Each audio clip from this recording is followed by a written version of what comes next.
Good day, everyone. We're going to wrap up section 10.7 today with the talk about finding the area of just part of a circle.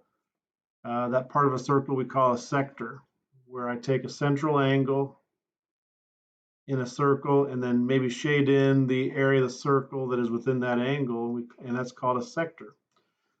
So, for example, maybe what would have to be given to you is the measure of that central angle. Say, let's say this was 120 degrees. Now that also might be given as the measure of this arc. Okay, so remember those correspond together, right?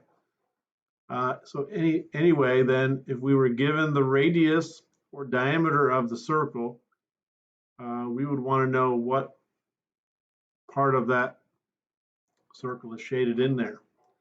So the equation they've given us to use, this is going to be a lot like we did for the arc length the other day, guys. We want to take the fraction made up of the central angles measure in degrees divided by the total number of degrees in a circle, 360, and that gives us basically what fraction of the circle is being shaded. And we're going to multiply that by what the area of a circle is. Remember, that's pi times the radius squared. And the multiplication of these two quantities gives you the area of the sector. Now, the way I like to write this, again, is a lot like I did for arc length, and that is, if I were to divide both sides of this equation by the area of the circle, you can actually get it written like a proportion, which is the way I like to start my work in all of these. So I get something like this: the area of the sector divided by the area of the whole circle, which is pi times the radius squared, and then that is equal to the ratio of the measure of the arc divided by the total number of degrees in a circle, which is 360 degrees. Okay, so for example, in the one I've got here, if this radius ended up being something like 5, okay, 5 inches, let's say, then my angle was 120, right? So then the thing I'm wanting to find is the area of the sector, but the area of the whole circle is pi times 5 squared, which is 25 pi. But on the other side, I want to have the fraction of the circle that is shaded, which is the ratio 120 divided by 360. And it's actually a good idea just to try and reduce that fraction first. Well, I noticed that both 120 and 360 can easily divide by 10. And then the fraction 12/36 is what I have left, but 12 and 36 both divide by 12, which leaves me 1/3. So I'm basically going to be doing this: the area that I want to find divided by 25 pi is equal to 1/3. And so now I can just cross multiply and solve for the area here. And so this one, I'm not going to do that all the way through. We have 2 more examples where we will solve it all the way to the end. So here I've got a circle where the central angle and the arc around the perimeter is measured in degrees to be 72 degrees. And the radius of the circle is 15. And what I want to find is the area that is shaded in right there. I'm just going to use capital letter A for area now.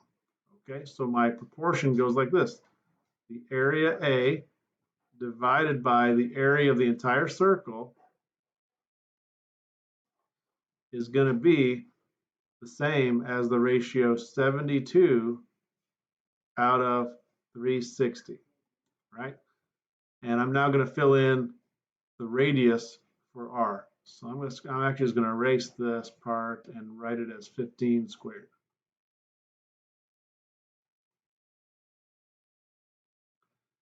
And if you need your calculator, I'll pull my calculator up here to do some of this simplifying.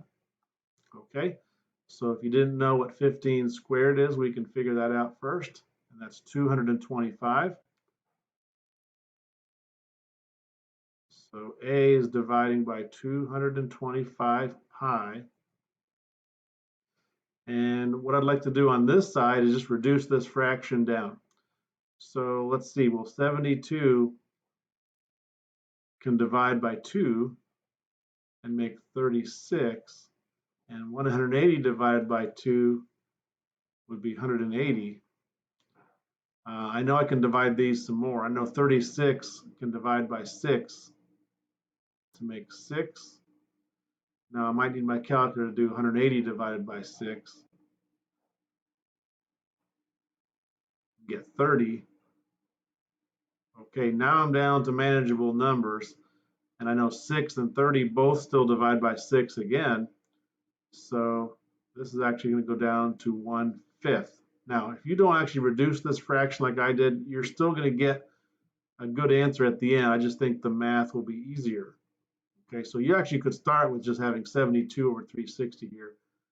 But I'm reducing that first. So now when I cross multiply, 5 is going to multiply by the A, and then 225 pi is on the other side, times 1.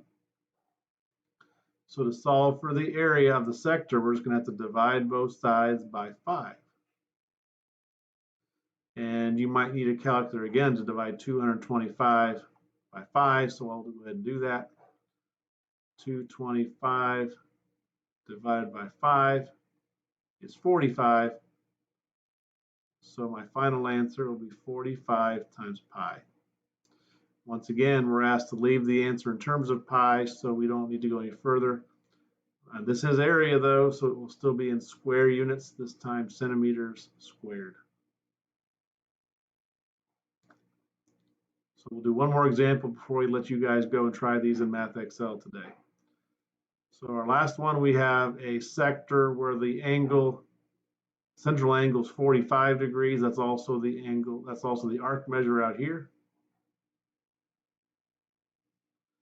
And my radius is 4 inches.